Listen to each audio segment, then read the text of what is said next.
Eu queria ler um texto aqui, está em Romanos, o irmão pode abrir, Romanos 13. Porque é muito bom a gente meditar na palavra. Nós ouvimos, acompanhamos o irmão Eli, um texto comum, né? Que todo mundo sabe, João 3,16. Mas fala que os homens amaram mais as trevas do que a luz. E o mundo, ele ama as trevas mais do que a luz. A luz veio ao mundo, mas foi rejeitada. Mas graças a Deus, que nós tivemos o privilégio, a graça de Deus, ser eleito por Deus. Antes de nós virmos o mundo, Deus já nos elegeu para o seu reino. Aqui fala a obediência às autoridades. Todos abriram? Amém. Todo homem esteja sujeito às autoridades superiores, porque não há autoridade que não proceda de Deus, e as autoridades que existem foram por ele instituídas, de modo que aquele que se opõe à autoridade resiste à ordenação de Deus. E o que resiste trarão sobre si mesmo condenação. Porque os magistrados não são para temor quando se faz o bem, e sim quando se faz o mal. Queres tu não temer a autoridade, faz o bem e terá louvor dela. Visto que a autoridade é ministro de Deus para teu bem. Entretanto, se fizerem o mal, teme, porque não é sempre motivo que ele traz a espada, pois é ministro de Deus, vingador, para castigar o que pratica o mal. É necessário que ele seja sujeito, não somente por causa do temor da punição, mas por dever de consciência. Por esse motivo também pagais tributo, porque são ministros de Deus, atendendo constantemente a este serviço. Pagai a todo o que lhe é devido, a quem tributo, tributo, a quem imposto, imposto, a quem respeito, respeito, a quem honra, honra. Esse texto me veio à memória porque logo eu me converti, tinha um grupo que iria se unir com a Igreja em Vitória, porque eles falavam que eles tinham a mesma visão da igreja local. Eu me lembro que esse irmão, foi a primeira leitura que ele queria que a igreja decorasse. Romanos 13, 1 a 7. Porque ele era tido como uma autoridade, e é tido como uma autoridade, e é mesmo, mas uma autoridade isolada, só ele que manda. E ele chegando para a igreja em Vitória, conosco, irmão Valdir, que não ia aceitar isso, não aceitou, ele queria impor a autoridade dele. Então ele queria que a igreja toda decorasse esse versículo: todo homem esteja sujeito à autoridade, não autoridade que não proceda de Deus, e a que existe foi por ele instituída. Quer tu não temer a autoridade, faz o bem e terá louvor dela. Eu acho muito importante esse versículo aqui que fala: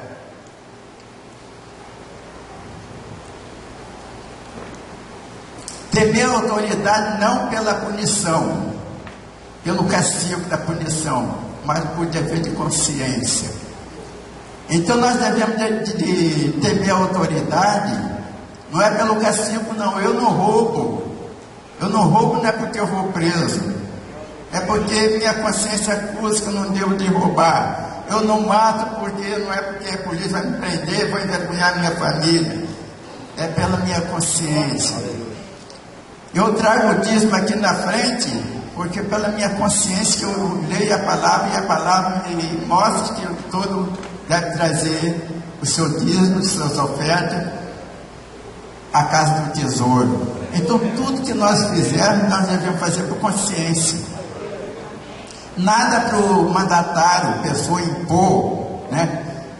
Nós vivemos pela consciência. consciência, nós lendo a palavra, nós temos a consciência que nós devemos de trazer o nosso dízimo, as nossas ofertas, nós devemos de amar uns aos outros. Onde nós estamos compartilhando sobre isso, o amor, tem aquele versículo que fala, os fariseus perguntando a Jesus, perguntaram dos 10 mandamentos qual seria o maior. Aí ele disse: amar a Deus de todo o teu coração, de todo o teu entendimento, de toda a tua força, e o próximo a si mesmo. Nós vemos que para eu amar Ele, eu tenho que amar primeiro a Deus. Porque se eu não amar a Deus, eu não reverenciar esse Deus maravilhoso, esse Deus que tudo fez, tudo governa, tudo sustenta, eu não vou amar ninguém, não vou amar meu próximo. Então, primeiro amar a Deus, reverenciar a Deus, saber que existe um Deus. Onde nós estamos numa reunião trovoada, relâmpago, nós estávamos lá estudando, né? O irmão queria fazer um estudo, aí eu estava falando: que Deus maravilhoso, conquistou tudo, Ele manda e desmanda, né? Deus é soberano, é poderoso. Meus queridos, eu queria falar sobre o governo. Eu falei esse texto porque está resumindo também sobre governo. Eu estava lendo em casa, eu gosto muito de história, bíblica ainda mais, né? Mas eu gosto de ler história, tem pouca leitura, mas a pouca leitura que eu tenho, Deus me dá entendimento. Esse mundo tem muita forma de governo. Se nós for contar as formas de governo que existem no mundo, Europa, França, 5 continentes, não sei se é mais assim, 5 continentes, né? Cada um tem sua forma de governo, como a igreja tem sua forma de governo, que é o presbitério, né? Então nós vemos que uma forma de governo é a aristocracia. É uma forma monopolizada por classe de pessoas privilegiadas. Isso os irmãos podem estudar que a aristocracia é uma forma monopolizada por classe de pessoas privilegiadas, da elite, né? Monarquia é uma forma de governo na qual o Supremo é exercido pelo monarca. Todo mundo sabe disso, né? Que a monarquia, ela é exercida pelo monarca. A ditadura é uma forma de governo na qual o poder se concentra arbitrariamente na mão de um indivíduo. Nós aprovamos isso em 1960. Os mais novos, mais velhos se lembram ainda do que nós sofremos pela ditadura. Então a ditadura governa com mão de ferro. A democracia é uma forma de governo baseada na soberania popular. O povo elege seus governantes. O nosso país, né? Embora faltando alguma coisa para uma democracia genuína, mas nosso país é governado pela democracia. Teocracia é uma forma de governo onde o poder emana de Deus, do próprio Deus. Êxodo 12, de 12 a 13. Nós vemos que essa forma de governo, por pouco tempo, infelizmente, Israel exerceu. O governo vinha de Deus para Israel, para aquele governo, né? Os profetas traziam as mensagens de Deus para a humanidade, para o povo. E os sacerdotes levavam as misérias dos homens, os pecados, para que Deus perdoasse, né? Esta era o governo de Deus. Deus governava aquele povo, mas aquele povo, como Eli falou, o povo rejeitaram a luz, não quiseram Deus, quiseram o governo das nações vizinhas. Eles queriam ser governado igualmente para aquelas nações vizinhas. Não queria que Deus o governasse, né?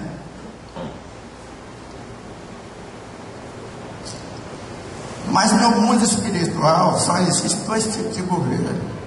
No mundo espiritual só existem dois tipos de governo: o governo do reino dos céus e o governo desse mundo, né?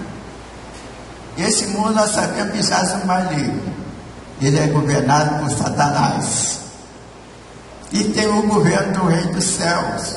A palavra de Deus diz que porfiai para entrar no reino dos céus. É difícil, né? Mas o Espírito Santo de Deus nos concede a graça de nós porfiar para entrar no reino de Deus.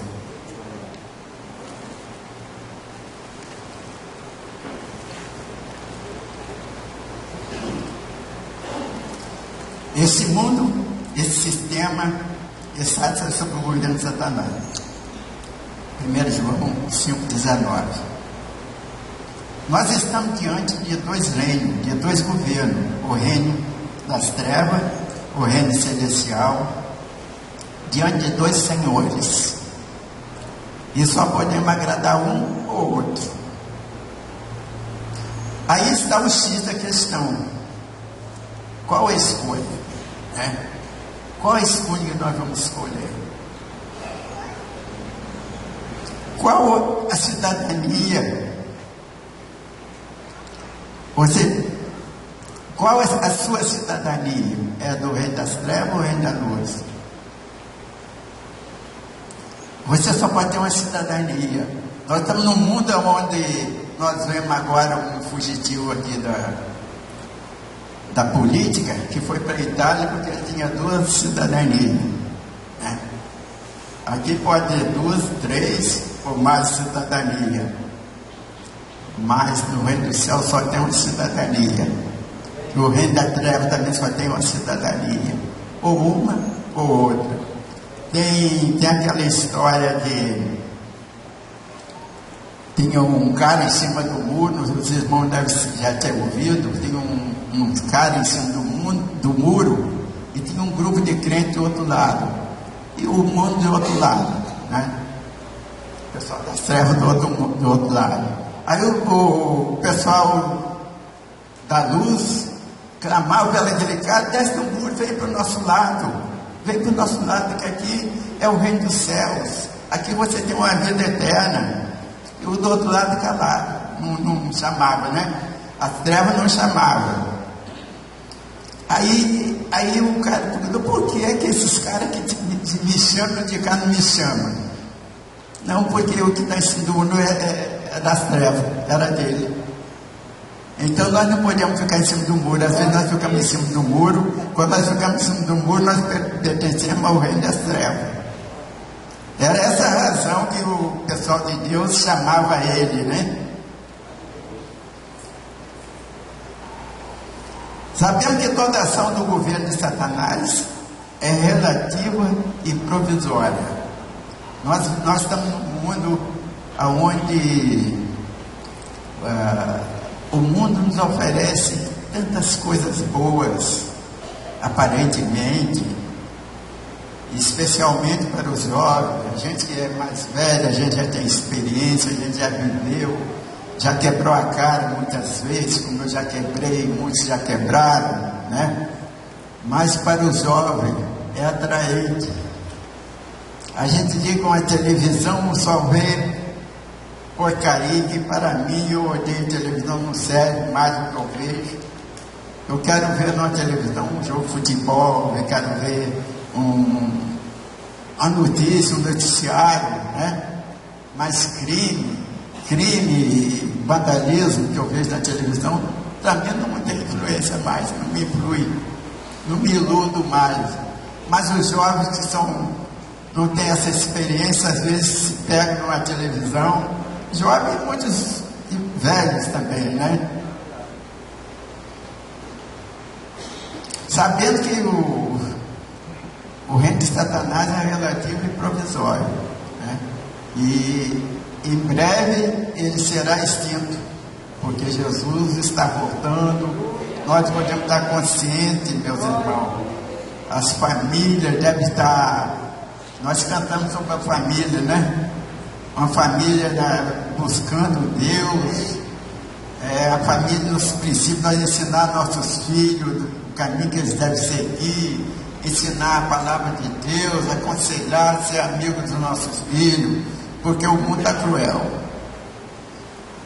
Aí existe, meu filho gostava muito de orar assim: meu Deus, olha para essas mães de alta madrugada aí chorando com seus filhos na prisão, chorando porque seus filhos estão na droga, esperando a hora que ele volte. Às vezes ele não volta. Aí Demi, meu filho, eu sempre estava sentindo na oração, e é uma oração que é diariamente, ele não parava de fazer essa oração: Senhor, olha para essas pobres, essas mães que estão chorando, esperando os seus filhos, e muitos estão na cadeia, e muitos não voltarão para casa, né? Então é a realidade que nós devemos estar intercedendo, orando. O mais Júlio estava aqui domingo, chegou uma senhora, a Kátia, né, pranto, pedindo que Júlio orasse por ela, e Júlio me chamou, nós fomos orar, ela chorando que ela está com o filho no presídio, e ela aconselhou tanto aquele filho: meu filho não vai por esse caminho é tortuoso, esse caminho é treva. Ela é crente, e o menino foi. Agora ela endureceu o coração, não quer ir ver o filho. Eu não dou perdão para ele, eu não perdoo, né? A Júlia estava insistindo com ela: mas você deve abrir seu coração. Você é uma serva do Senhor, estava com a vida. Você é uma serva do Senhor, abre seu coração, vai lá visitar seu filho, dá o perdão para ele. Porque uma pessoa que conhece a palavra de Deus sabe que se ele não perdoar o próximo, ela não será perdoada, né? Então nós devemos de dar o perdão, não olhando as circunstâncias. Ainda falando no reino de Deus, o reino de Deus foi implantado em nós. Romanos 14:17. Jesus foi, mas nos enviou outro Consolador. É dessa pessoa maravilhosa que eu quero falar, que muitas vezes é pouco pregado: o Espírito Santo de Deus. O Espírito Santo de Deus, ele é tudo em nossas vidas, na igreja. Nós devemos clamar sempre pelo Espírito Santo de Deus. Ele enviou outro Consolador, João 16:7. A igreja foi edificada por Jesus Cristo, Mateus 16:18. Que ele fez aquela pergunta aos discípulos: que diz o povo que eu sou? Um diz que é Elias, outro Jeremias, outro um dos profetas. Aí ele voltou a pergunta para os discípulos: e vós que dizeis que eu sou? Aí Pedro soltou da frente: tu és o Filho de Deus vivo. Aí Jesus falou: não foi carne e sangue que revelou, mas meu Pai que está nos céus, né? Sobre essa pedra edificarei a minha igreja, e as portas, no plural, as portas do inferno não prevalecerão contra a minha igreja.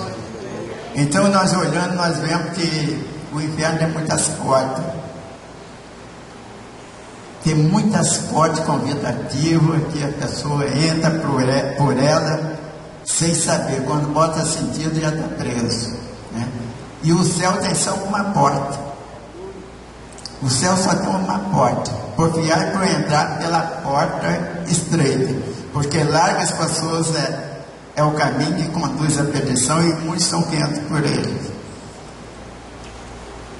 Nós sabemos que porfiar para entrar no reino de Deus, nós temos tempo de porfiar, tempo de lutar, matar as nossas vontades, porque o reino de Deus é uma porfia, né?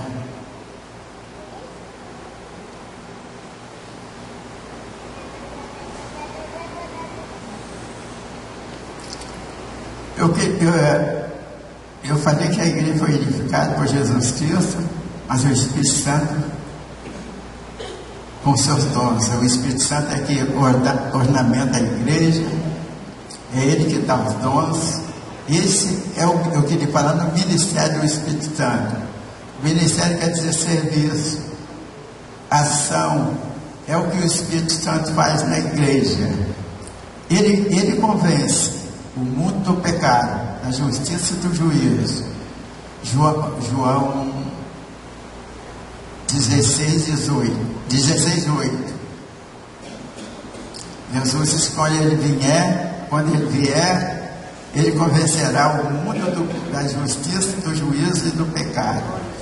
Ele mostra ao pecador que ele está perdido diante de Deus. Ele regenera. Vocês observam bem o que o Espírito Santo faz na igreja. Ele regenera. Ele convence, regenera. O ato de nascer de novo, o lavar generador e renovador do Espírito Santo. Tito 3:5.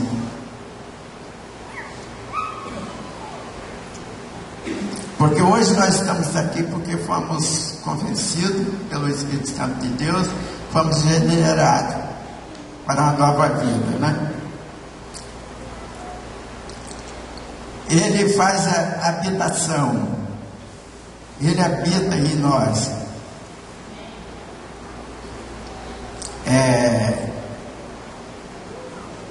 Ele faz a habitação permanente no crente.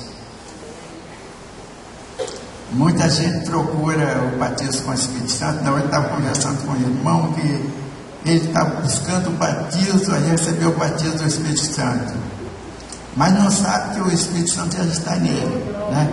Nós, quando aceitamos Jesus, nós recebemos o Espírito Santo, mas é nessa busca que nós buscamos o Espírito Santo que ele se manifesta. Ele está em nós, mas nós temos de buscar para que ele se manifeste.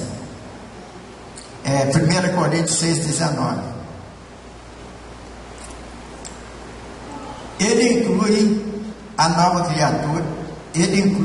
criatura no corpo de Cristo, a igreja. 1 Coríntios 12:13. O Espírito Santo de Deus, ele nos cela. Ele é o penhor do crente.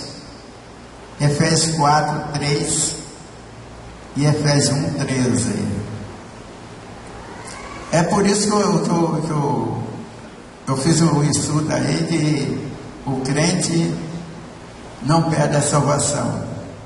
Será que com tudo isso o Espírito Santo fazendo em nós, selando, nos convencendo, nos regenerando, levando para o reino o Filho do seu amor, nosso nome ser escrito no reino dos céus, e depois tudo isso nós irmos para o inferno? Eu não creio. Isso para mim.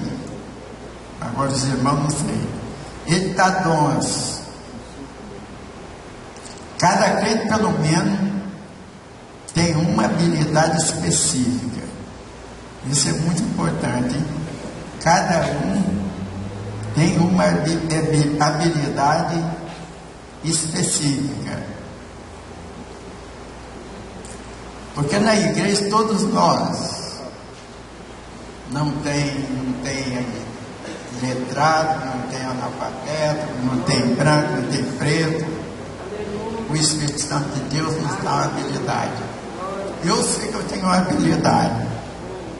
Se eu não tenho habilidade para uma coisa, tem para outra. Tem competição. Eu tenho habilidade. Ele habilita. Ele dá dons, cada crente, pelo menos uma habilidade específica para o serviço no corpo da igreja. Ele não dá para a vaidade do homem, ele dá para a edificação da igreja. Todo o trabalho do Espírito Santo na igreja é para a edificação do corpo, nunca é individual, é para a edificação do corpo.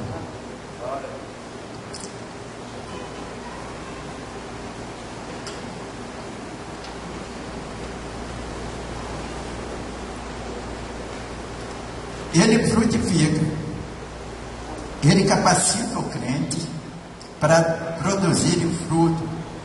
Nós recebemos dons para a manifestação do fruto do Espírito no corpo, a igreja. Veja a ação do Espírito Santo. Está em Efésios 22, 23. Não, Gálatas 5, 22, 23. E Efésios 5, 9.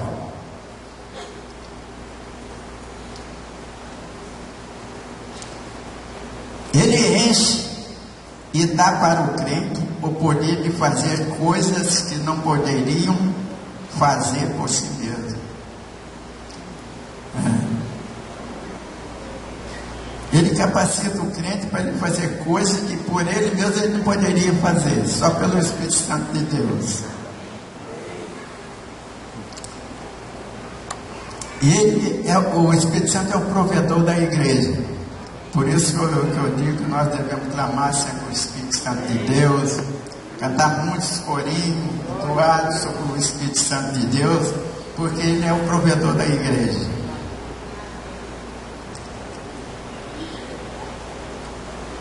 É ele que edifica a igreja, o corpo de Cristo. Nós, como igreja, devemos buscar chamar o Espírito Santo de Deus. A igreja pouco fala dessa pessoa maravilhosa. Ele adorna a igreja com os dons para manifestar o fruto que é diferente dos dons. É bom os irmãos notar bem isso aqui. A igreja pouco fala dessa pessoa maravilhosa. Ele adorna a igreja com os dons para manifestar o fruto. Às vezes a gente fala erradamente os frutos do Espírito, mas não é o fruto não é os frutos do Espírito, é o fruto do Espírito. Agora o fruto do Espírito, ele está amor, alegria, paz, longanimidade, bondade, benignidade, fidelidade, mansidão, domínio próprio. Isso provém do Espírito Santo de Deus. E o ministério do Espírito Santo, ele convence, regenera, habilita, sela, dá dons, ele frutifica, ele batiza, ele enche. Isso é o trabalho do Espírito Santo. Porque muitas vezes nós pensamos que os dons do Espírito Santo é o dom do Espírito Santo. O dom são ornamento para o fruto. O dom do Espírito Santo é ornamento para os frutos. O fruto do Espírito é uma coisa e o dom é outra. Os dons são para o serviço, o fruto é para o viver da igreja. O fruto é para o viver da igreja, que é o amor, a alegria, a paz, a benignidade, né? E vem tudo do fruto. Andar e viver no Espírito. Jamais darei lugar com concupiscência da carne. O Espírito ele convence, ele genera, ele habita, batiza, sela, dá dons, frutifica, enche, tudo isso para o serviço, para que cheguemos a viver o amor, a alegria, a paz, a longanimidade, a benignidade, a bondade, a fidelidade, a mansidão, o domínio próprio. Isso é para nós viver para a glória de Deus. Amém? Ontem nós estávamos numa reunião à tarde, um irmão, há tempo que ele me falando que queria que nós fizéssemos estudo sobre curas, né? Aí nós reunimos lá embaixo na garagem do prédio, fomos em 5 pessoas. Foi maravilhoso o estudo, né? Porque ele estava questionando sobre o crente que fica doente, né? ficar doente é normal, porque o sol nasce para todos, para o justo e para o injusto. Então, a doença é para todos nós. Nós estamos nesse mundo contaminado, poluído. Então, essa enfermidade vem. Estudamos, foi muito maravilhoso para ele chegar a uma compreensão, porque as pessoas às vezes querem saber muito, não espera a resposta de Deus, porque as coisas reveladas são para nós, mas as coisas ocultas são para Deus. Nós devemos nos contentar com aquilo que Deus nos revela, não querer saber mais do que aquilo que Deus nos revela. Eu glorifico a Deus que eu leio a palavra de Deus há tantos anos, mas tem muitas coisas que eu não entendo. Louvado seja Deus. A hora que Deus quiser me revelar, Ele revela. Se não revelar também, louvado seja o nome do Senhor. Eu estava aqui com os versículos que eu viria anotando ali, nota tudo. João 16, como eu falei, quando ele vier, convencerá o mundo do pecado, da justiça e do juízo. João 16,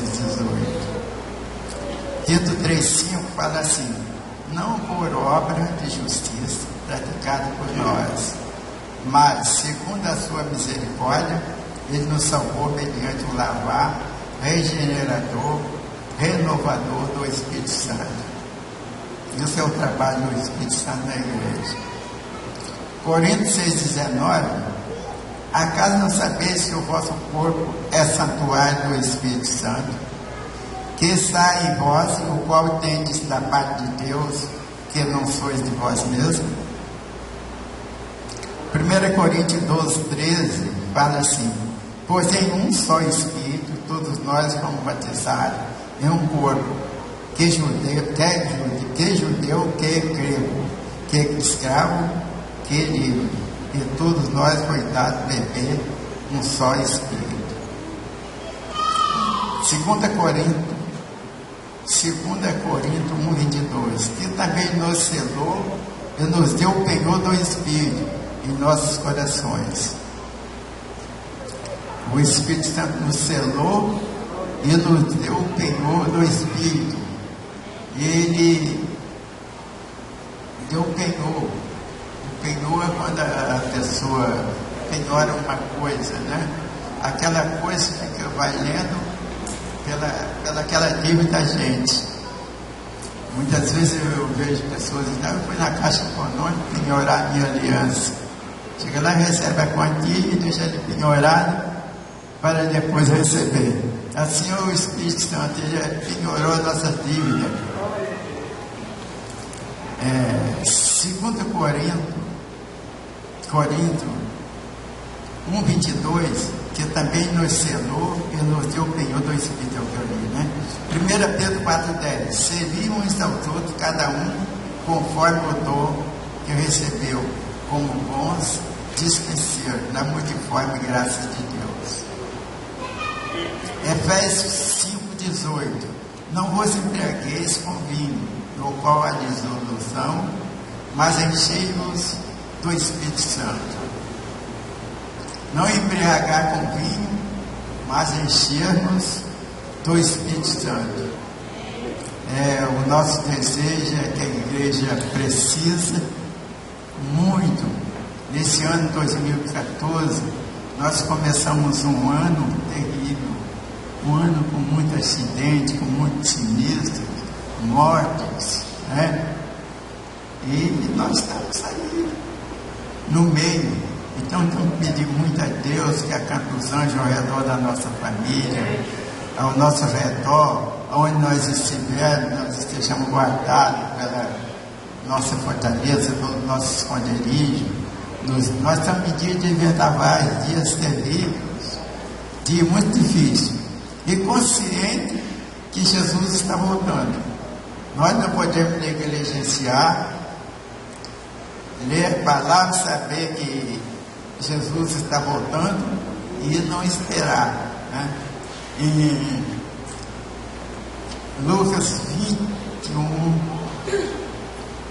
21, eu gosto muito desse texto, sempre eu leio, me chama muita atenção. Eu peço muita graça de Deus por poder viver assim. 21, 34 a 36. Acautelai-vos por vós mesmos, para que nunca vos suceda que o vosso coração fique sobrecarregado com as consequências da orgia, da embriaguez, das preocupações desse mundo, e para que aquele dia não venha sobre vós repentinamente como um laço, pois há de sobrevir sobre todos os que vivem sobre a face de toda a terra. Vigiai, pois, em todo o tempo, orando, para que possais escapar de todas essas coisas que tem de suceder, e estar de pé na presença do Filho do Homem. Que cada um de nós, nesse dia que Jesus aparecer nas nuvens, que Ele não virá na terra, Ele vai nos atrair como imã, aqueles que estão apercebidos, Ele levará, né? Então que nesse dia nós estejamos apercebidos, para que nós possamos estar de pé diante do Filho do Homem. Vamos deixar as nossas negligências, vamos nos dedicar mais esse ano à leitura da palavra, à obediência a Deus, à reverência a Deus, como eu estou falando. Nós só conseguimos amar um ao outro, como a palavra de Deus pede, se nós amar a Deus de todo o nosso coração. Sem esse amor a Deus, nós não podemos amar nosso irmão. Nós mentimos. Será que eu amo as filhas dele igual a minha filha? Não sei. Eu peço muita graça de Deus. Será que eu amo a filha de qualquer um irmão aqui igual às minhas? Tem de ser, essa palavra diz isso, né? Amarmos os outros como eu vos amei. Amar nos entregando. Será que eu vendo um irmão no abismo, eu tenho coragem? Foi isso que Jesus fez. Eu vendo um irmão no abismo, eu posso me atirar, sabendo que eu posso salvar ele, mas que eu posso cair no abismo. É isso que Jesus fez, que dá o nome da amor vicário. Não importa com ele mesmo, ele importa com o próximo, ele quer salvar o próximo. Será que isso acontece comigo? Será que eu tenho esse amor para socorrer uma pessoa que está no abismo, eu me atirando e botando minha vida em risco? É isso que Deus quer de nós. Então que Deus possa nos abençoar, nos dar graça a cada dia, para que nós possamos viver a palavra de Deus, porque em Timóteo, que é Timóteo que diz: não sejais ouvintes da palavra, mas praticante. Nós não podemos vir todo dia, todo domingo, todas as reuniões aqui, ouvir a palavra sentado, sem praticar. Nós temos que botar em prática aquilo que nós ouvimos, que nós lemos, as ministrações aqui, nós temos de botar em prática, senão nada vale. Senão naquele dia o Senhor vai dizer: aparta de mim, meu Deus, que eu não te conheço, né? Palavras terríveis. Então que Deus possa abençoar a igreja, que nós nesse propósito, então nós estamos falando em propósito, falando em voto e propósito. Eu não aconselho nunca os irmãos fazer um voto, eu aconselho os irmãos fazer um propósito, porque quando você faz um voto com Deus, você tem de cumprir. Porque diz que as autoridades não é de balde que ela carrega a espada. Ela carrega a espada para o Deus vingador. Deus vinga. Deus cobra, né? Deus corrige. A palavra diz: aquele que ama, corrige. Então Deus corrige. Se Deus me bota uma enfermidade, às vezes é para o meu bem, é para eu me concentrar com Deus. Às vezes Deus leva um filho, levou o meu. Será que Deus quer falar comigo nisso? Né? E ele me avisou, gente. O grande caso é que ele me avisou. Eu me sentia como Abraão, lá naquela terra, quando o anjo chegou, falou que ele destruísse Sodoma e Gomorra. Aí Abraão se lembrou: meu neto tá, meu sobrinho está lá, meu irmão sobrinho, porque foram criados juntos. Que o pai de Ló morreu quando ele era criança. Aí criou com Abraão. Tera, que era o pai de Abraão, pegou o neto, criou junto com Abraão. Tem uma passagem na Bíblia que ele chama de meu irmão, chama Ló, tá vendo ele? Tem uma passagem que Abraão chama Ló de meu irmão, mas era sobrinho dele. Mas eu digo, por que Deus não foi lá em Sodoma, avisou a Ló para ele sair lá? Sai de lá que eu vou destruir essa cidade, Sodoma e Gomorra. Mas veio cá ao que tinha intimidade com Deus. Por isso que nós devemos ter intimidade com Deus, nos prostrar diante de Deus, ter aquela intimidade com Deus, porque Deus disse que ele não faria nada sem avisar Abraão, meu servo. Eu vou fazer isso sem avisar meu servo? Foi lá, avisou a Abraão que ele ia destruir. Aí Abraão fez aquele apelo: se tiver 50 sal, o Senhor vai destruir a cidade lá com aqueles 50 sal? Não, pelo amor dos 50 eu não destruo. E foi diminuindo. O Senhor não se ire comigo não, mais uma vez eu vou falar, se tiver 30, né? Então Abraão se tornou intercessor de Ló e salvou a vida de Ló. Que Deus nos abençoe.